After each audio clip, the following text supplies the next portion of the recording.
A história das 30 moedas de prata é muito antiga. É uma história famosa, contada nos evangelhos cristãos. Essas moedas são conhecidas por um motivo terrível, pra lá de sinistro. Elas foram o pagamento por um ato de traição. Judas Iscariotes era um dos 12 apóstolos de Jesus. Ele fazia parte do círculo mais próximo da galera de confiança de Jesus. Mas Judas tomou uma decisão que mudou a história para sempre. Ele decidiu entregar Jesus às autoridades. E as 30 moedas de prata se tornaram o símbolo dessa escolha sombria. Elas representam uma traição profunda, daquelas que doem na alma. Essa história ecoa através dos séculos.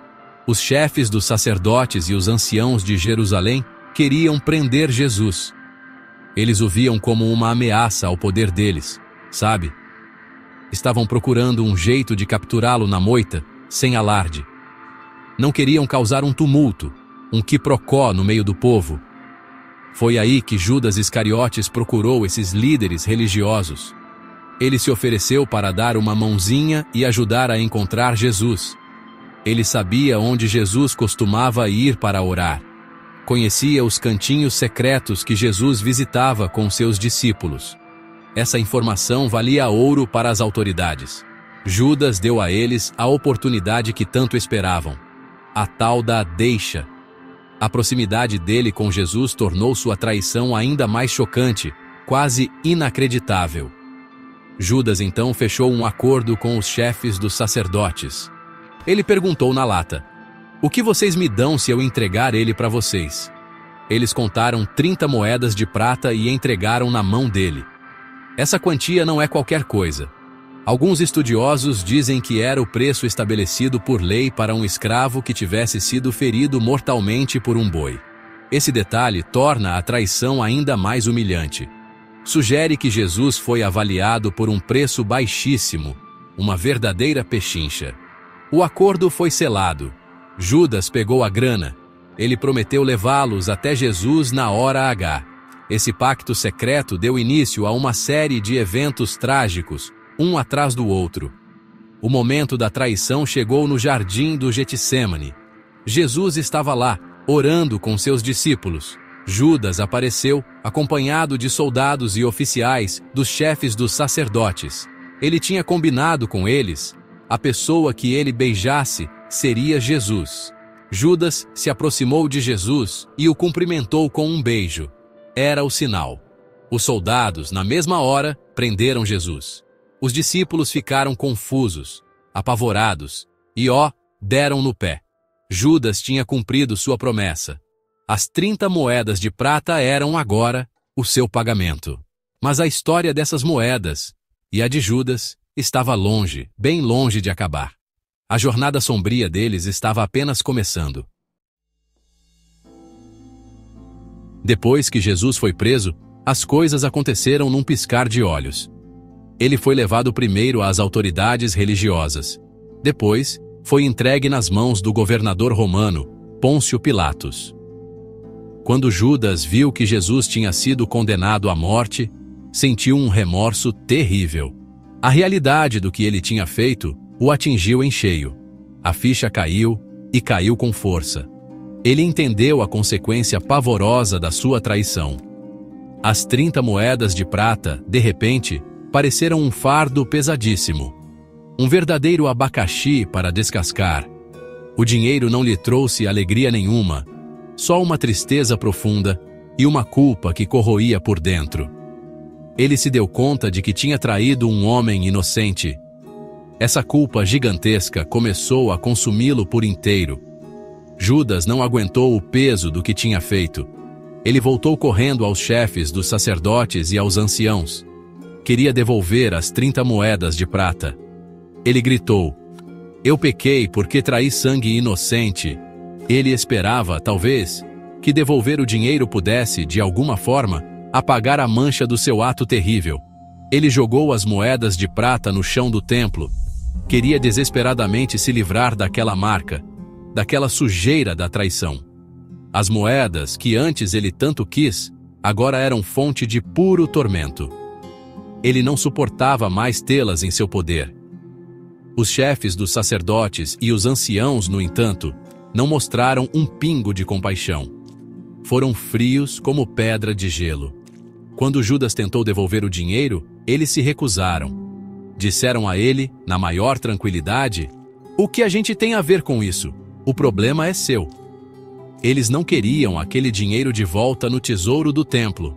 Consideravam aquilo dinheiro de sangue, já que foi o preço pago por uma vida. E, segundo as leis deles, esse tipo de dinheiro era impuro, contaminado, saca? Não podia ser usado para coisas sagradas dentro do templo. A resposta fria deles não ofereceu a Judas nenhum alívio, nenhuma porta aberta para a redenção. Eles já tinham conseguido o que queriam: prender Jesus. Tomado por um desespero profundo, sem ver luz no fim do túnel, Judas deixou o templo. A culpa e o remorso eram pesados demais para ele continuar vivendo. Os evangelhos contam que ele se afastou e se enforcou. Um fim trágico para um dos apóstolos escolhidos por Jesus. As 30 moedas de prata, o preço da sua traição, ficaram lá, abandonadas no chão do templo. Agora não tinham dono, mas carregavam uma história pesada, uma energia densa. E a história dessas moedas infames estava prestes a dar mais uma reviravolta. A jornada delas pela história ainda não tinha chegado ao fim. Os chefes dos sacerdotes recolheram as 30 moedas de prata do chão do templo. Mas agora tinham um pepino nas mãos. Esse dinheiro estava carimbado, marcado pela traição e pela morte. Não podia ser colocado de volta no tesouro sagrado de jeito nenhum. Eles precisavam decidir o que fazer com aquelas moedas infames. Que batata quente, hein?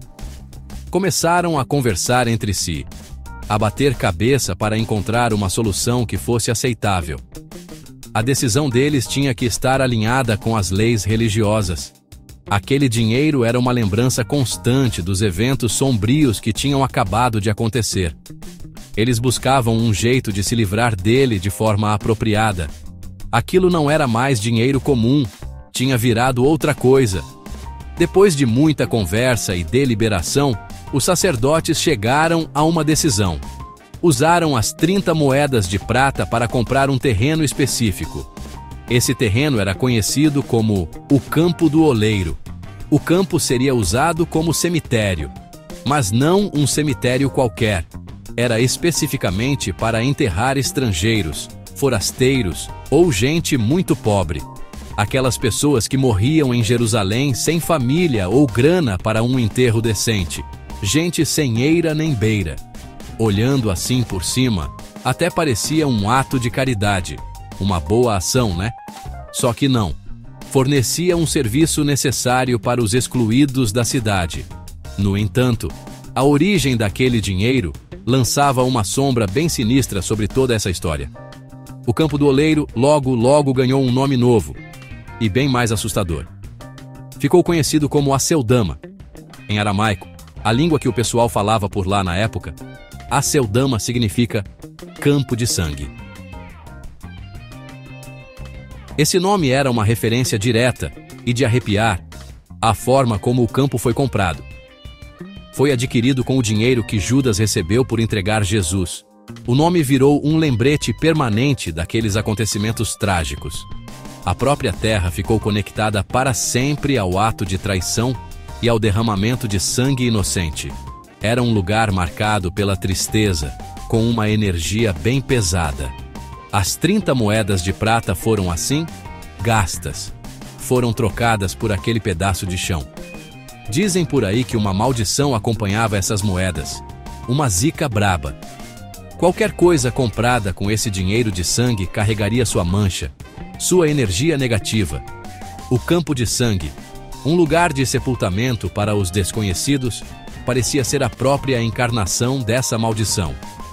A história das moedas ficou ainda mais enrolada com temas de morte e consequência. Elas firmaram, de vez, sua reputação como símbolos do preço máximo da traição. E o ato de comprar o campo com esse dinheiro só fez aprofundar o legado sombrio delas através dos séculos. Mas afinal, o que realmente aconteceu com aquelas 30 moedas de prata específicas depois que compraram o campo? Sumiram no mapa? Será que essas moedas tinham algo de especial na aparência? Ou eram moedas comuns, tipo troco de pão? Historiadores acreditam que muito provavelmente eram ciclos de Tiro. O ciclo de Tiro era uma moeda de prata feita lá na cidade de Tiro. Era famosa por ter muita prata pura, prata de lei, da boa. Essa era a moeda que o Templo de Jerusalém exigia para o pagamento de impostos. Assim que o campo do oleiro foi comprado, essas moedas específicas teriam voltado a circular. Rodaram por aí, de mão em mão. Teriam sido usadas em outras compras e vendas, se misturando com um monte de outras moedas. A identidade única de cada uma delas se perdeu rapidinho no meio de tantas outras. Ao longo dos séculos, no entanto, muitas lendas e mitos começaram a pipocar em torno das 30 moedas de prata. Histórias de arrepiar o cabelo da nuca. O povo começou a achar que as moedas em si eram amaldiçoadas, que traziam um azar danado. Diziam que qualquer um que botasse a mão em uma dessas moedas originais ia se dar mal. Ia sofrer todo tipo de desgraça. Começaram a circular boatos sobre tragédias e desastres que aconteciam com quem, supostamente, tinha ficado com elas.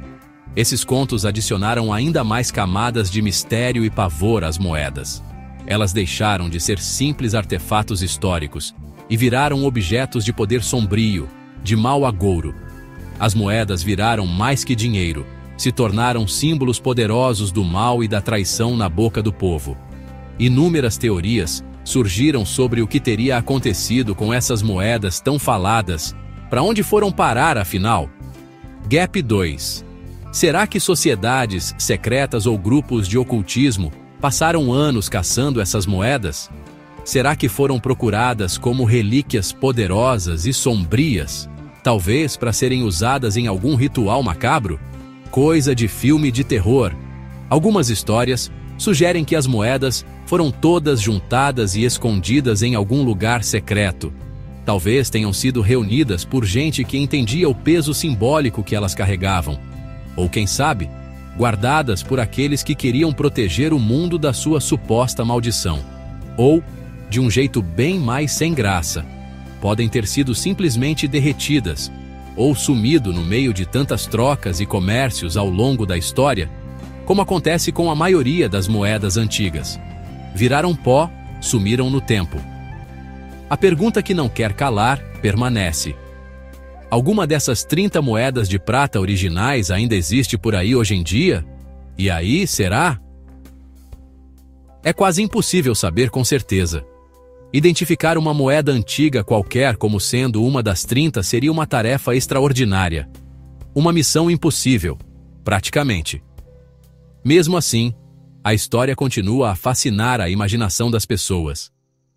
A lenda do pagamento de Judas teve um impacto gigantesco na fé religiosa, na arte, na literatura e na mitologia.